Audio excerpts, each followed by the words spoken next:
You're listening to the Literary Entrepreneur Podcast, episode 14. Hello. Welcome to another edition of the Literary Entrepreneur Podcast. Seems like it's been so long since the last one, but we do these on the first and third Mondays of each month. You can find these podcasts at theliteraryentrepreneur.com, as well as other online places like soundcloud.com, spreaker.com, and youtube.com. I'm not going to hold you up with a long intro today, but I want to jump in to my special guest who I have on today, Miss Tamika Sims. She is a domestic violence survivor, and if you didn't know, October is Domestic Violence Awareness Month. I think if you're an author or a writer, you're really going to be interested in Tamika Sims' business. So stay tuned for the podcast today. Welcome to another edition of the Literary Entrepreneur Podcast. I'm your host, Tyler Moody, and I am delighted to have as my guest on today's podcast, Miss Tamika Sims. She's going to talk to us a little bit about her businesses, her books, and because it is October, Domestic Violence Awareness Month, she is the perfect guest to come on and talk about some of the things that you as a literary entrepreneur or author can also maybe do or talk about as you move through this month or other awareness months to bring more awareness to things that go on in our community. She's a person who I think is an excellent person to listen to. So with that said, Tamika, how are you? I am wonderful. Thank you so much for having me on. I appreciate this opportunity. Oh, you are so welcome. And I've been looking forward to interviewing you for a while. I've been following you online, as we also talk online. I thought this is a perfect opportunity for you to be a guest. So yes. Thank you for joining us. Thank you. All right, so let's go ahead and jump into the interview. I always like to ask guests, well, tell us a little bit about Tamika. What do you want people to know about Tamika Sims? Okay. I am a South Carolina native. I'm born and raised. I am a mom. I'm very proud of my 17-year-old son who just every day provides strength for me and my family and my friends. I have a pretty strong support network, and so I'm very blessed to be surrounded by the folks that I am, folks that are part of my inner circle. I got my bachelor's degree in information technology because I do love technical things and gadgets, and so I'm one of those girls. I'm a self-taught learner in many things. I love to research and look into things a little bit deeper than the average, and so that's just who I am. I'm also an author, an entrepreneur, a creative writer. But at the end of the day, I tell people I'm just me. I'm a woman out here that's really grinding, trying to make it happen for myself and for my son. And you are definitely an awesome person. Thank you. Well, you are. I love to see how encouraging you are to others around you and how you lift other people up. But I know that came at a price. You got quite a story behind what you do. You're a successful entrepreneur and an author right now, but there are some things that came before that. You want to talk a little bit about that? Yes, and thank you so much for your kind comments. I appreciate you, too, and admire the work that you're doing. But when I was probably about maybe 22 or 23, I started dating a guy. He and I were both a part of the same church.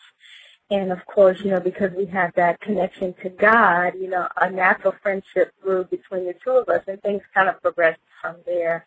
Well, from the very beginning of that relationship, there were some red flags and some warning signs that I ignored because, when you're a little girl and you're growing up, your mom tells you, you find a good church-going man, find you somebody that loves God, and, that'll be the one that God connects you with. And so, I assumed that when this particular gentleman had entered my life that he was the God-given man for me. And so, fast forward a few years, and things just got a little out of hand for us, and, our relationship immediately went from emotional and verbal abuse until what ended our relationship was physical and sexual abuse. And so we dated for almost 10 years, and he wasn't always physically abusive the entire time, but, he was emotional and verbal and psychologically abusive for the majority of our relationship. And so, I like to tell people the physical scars and those things will heal. Those things will go away with time, or there's medication, there's doctors that can take care of that. But it's those emotional bruises, those hidden scars that people cannot see that take you the longest to heal from. And so, I've been out of that relationship for almost 7 years, but even now, on some days, I still find myself having to go back and erase some of the negative things that he said to me. I'm having to go back and reaffirm who I am. And, I know you mentioned that I inspire and encourage others, and I do, because I know how significant that is, and I know how that helps me to get through on some days. Well, I definitely appreciate your transparency and sharing your story. Now, I think you shared your story in written format as well. Yes. Can you tell us a little bit about your book, The Plus Factor? Sure. Which you won an award for that. It was the 2012 BWABC Literacy Rocks Author of the Year Award. And I know that award was really about those authors who really strive to do things for the community. So yes. Tell us a little bit about how you decided to bring your experiences to the written word. Sure. Actually, it's really interesting how that story came to be. Just to be honest with you and to folks that are listening, I never wanted to tell my story like that. That was the last thing on my mind, because for me it was all about personal healing and getting back to the woman that I was supposed to be, the woman that God created me to be. And I didn't want to write about it because I didn't want to have to relive some of those painful moments. Well, it just happened one Saturday. My sister and I, my mom, we were riding down the road, and I was going to pick my son up from his dad, and I'll never forget this day. And my sister said, you should write a book. And I said, write a book about what? And they were like, just write a book and tell your story and help other women that are in the church that wear the mask every Sunday, that, people don't know that they're really hurting or they're hiding behind their pain because they're wearing a church face that everything is okay. And I said, well, maybe I will put some things together and kind of, write it all down. But I dismissed the thought because I thought, I don't have time to write a book. I'm in school. I'm trying to finish my education. When will I have the time? Well, 15 minutes later, after I picked my son up from his dad, he said, Mama, I think we should write a book and tell your story. And to me, that was just all the confirmation that I needed. So I started writing the summer of 2009, and it took me 2.5 years to finish that book. I didn't publish until September of 2011. And so it took me 2.5 years because it was too painful for me to relive the moments. Everything that I was afraid of happened when I was writing that book. All of those painful memories came back, that rawness, that real hurt, that anger, that pain, all of that came back. But in order for me to really be transparent and to really be open and honest with my reader, I knew that those moments were necessary. And so, there would be weeks and months that would go by that I wouldn't pick up the pen because I just couldn't deal with it. But then during those moments, I was able to find strength and kind of call on God, and He really saw me through the whole process. And so, that's how the book came to be. And so I really am excited about the way that it's kind of caught on and how people are able to use it and read it, and all the wonderful feedback that I get from so many men and women and even some young girls who have experienced violence in their relationships. So where I was really kind of kicking against a prick and didn't want to do it, I really, really see the blessing in me going through my personal experience and also me being willing to share my story. Well, I really love that your book has affected a lot of the readers, maybe some who have been in similar situations. Right. So, do you find yourself now, are you able to go out and do speaking engagements based off the book, or any workshops or seminars? I am, honestly. In addition to, all of the other wonderful things that have happened. One very significant thing happened maybe about 2 years ago, and that was I got an invitation to speak at a women and gender studies class at the University of South Carolina. And from that invitation to serve on one panel, I have since built this phenomenal partnership with that department, in where my book is used as a required text. So for the past 2 years, I've been able to go to the school once in the spring, once in the fall, and educate young people about the issue of domestic violence and how it can impact them even at their young ages. And, those testimonies where I'm able to see the faces, and when they get an opportunity to meet me, and where I can see the tears and hug away some of that pain, that makes it all worth it. So not only do I have that partnership, and it's certainly grown through the years, but I am also able to go out and do various workshops at local churches and other businesses where I'm able to not only talk about the issue of domestic violence, but to also share my personal experience. And this year I'm honored to serve as the survivor speaker for the annual Mayors Walk Against Domestic Violence for the City of Columbia. So that's a huge deal for me, because it's an opportunity for me to share my story with almost thousands of people, and so that's an incredible blessing. So it's been great, it's been great. I can't complain about it all. It's been great. Well, awesome, and congratulations. That sounds like a real great honor. Thank you. Oh, sure. Well, let me ask you this.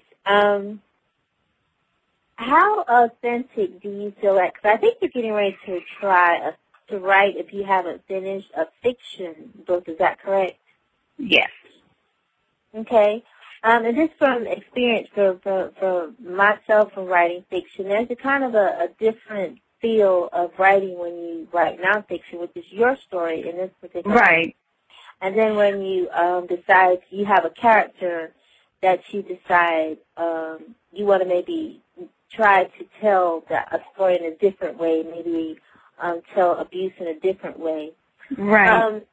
How important is it for a writer who, when they're writing fiction, to really make sure that it comes off authentically enough to the reader where they really feel it and they understand that character, they get it, and maybe even their move to want to do something that they haven't tried before? How you feel that writing process with fiction is maybe a little different? Well, the fiction story, for me, I guess writing is just one of those things that just come natural, but it was still the same thing. I still kind of like, oh my God, because I had that manuscript and that story, believe it or not, for almost a year. And I sat on it because I said, well, I'm not going to do this. I'll just kind of use it for something else if I wanted to submit a short story or something like that. But then as the more and more I thought about it, I said, I really need to tell her story. And so my lead character's name is Tracy. And believe it or not, Ty, what I did was, and this may not make sense, but I'm hoping my fellow writers and authors will understand, but what I did was is that I would sit down at the computer or either with pen and pad, whatever was close to me, and I would really, really let Tracy tell her story. I wanted to keep it true to her authentic voice. I didn't want to infuse any of my personal beliefs or where I thought the story should lead. And when those moments where I really, really allowed her to control my pen are the moments where the story are the most richest. And it's the most deepest because it's authentic to who she is versus who I am as the author of the story, quote unquote. And so it was somewhat of an easy transition. It gave me an opportunity to really flow creatively. It was easy for me to tell my own story to a certain degree because I'd lived my life and so I knew my truth. But to create that truth for somebody else and to create her world and her friends and her family and her kids and her husband, all of that took me to a different place creatively where I was completely outside of my comfort zone. But by doing that, I was able to explore new avenues and use some new creative techniques in my writing that writing nonfiction I would not have been able to do. I like that. And, yeah, I definitely agree with you. I mean, you do. You really kind of have to let that character be. And it sounds so strange when you try to explain to people, but it's right. story that came to you and you have to let it, grow and let that character tell the story. That's awesome. That's right. And what's the name of the book? It's going to be? This is called Brave. This is Brave. Okay. And will that be out? I am honestly, it's in the hands of my editor right now, so I am looking at the fall of this year. Awesome. I'm looking forward to it. Thank you. I'm so very excited about it, so we'll see. I hope the response is just the same, but, we'll see. Well, I think you'll find, there's a different audience for fiction and nonfiction. I think you choosing to write fiction is a great thing. I remember I always thought I would always just write nonfiction, but there's something about telling a story. Storytelling is such an important part of everything. So, stories, your story, my story, or even, just a story that you think you just made up out of the top of your head. Right. Look at how people kind of relate to you when they start to get into that story. That's true. That's true. So this is the Literary Entrepreneur Podcast. So I definitely I want to kind of close out, and I want you to talk about the other phase of your life. And you are an entrepreneur. Yes. And we were just talking about writing. So yes. The name of your business is Ink Pen Diva Manuscript Critique Services. Yes, ma'am. So tell us a little bit how that got started and what can authors or writers expect when they work with you. Okay. So Ink Pen Diva, so the name is really kind of interesting because it actually came from one of my Instagram followers. And we were just, folks will comment on your pictures and just kind of going back and forth. And, he was just like, well, how's my little Ink Pen Diva? And I was like, I like this. So I locked it away in the crevices of my mind. And when it was time for me to create my business, I said, you know what, that's what I'm going to do. It was unique, it was original, it was fresh, it was creative, and it really described me in a nutshell. And so in Pen Diva, we offer manuscript critique services, which means that we provide an overall assessment of your partially or fully complete manuscript. And so I'm looking at plot, I'm looking at character strengths and weaknesses, I'm looking at overall theme. If it's a 1920s historical romance, I'm looking to make sure that what you've written is true to that decade. I'm not doing any editing services to the manuscript at all, but it's basically an overall look and assessing the strengths and weaknesses of your story, whether that's a novel, a novella, a poetry project, or a children's book. We read all genres, so we're certainly open to reading and critiquing all genres and providing that feedback to the authors. So what they'll expect is a 3 to 5 page letter that outlines for them the details for them the strengths and weaknesses of their novels. These are purely my suggestions. They can choose to or not to accept them. And then they'll have their feedback within 10 to 14 days. And once they've had an opportunity to look over those pages, then they get either a 30-minute phone call or a 30-minute Skype session with me at no additional cost, where we can kind of go through if they have any additional questions. Sounds like a good deal. All right. I think so, but I may be a little bit biased in my opinion. Well, I definitely, Tamika, I want to thank you for being on the Literary Podcast today. Now, I don't want to leave without you letting folks know where can they find you online. Okay. I'm actually putting the finishing touches on my website, so as soon as that's ready, we'll certainly send something out. But I'm on social media, Facebook, Instagram, on my 2 primary networks. I'm on Tamika L. Sims on Facebook and Instagram. No private pages, so please certainly send me a friend request. I love to connect with my online community and hear from them.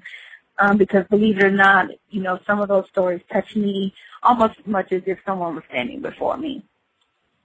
So definitely I love to connect with folks. So they can send me an email, tamikasims@gmail.com, or if they're interested in Ink Pen Diva services, it's inkpendiva@gmail.com. Thank you for joining us today for the podcast with Tamika Sims, who is the author of The Plus Factor, as well as the owner of Ink pen Diva Manuscript Critique Services. I do hope that you would listen to the podcast and find out her information and contact her if you're looking for some help with your current manuscript. In the meantime, I just want to say as a reminder, and as always, you're more than an author.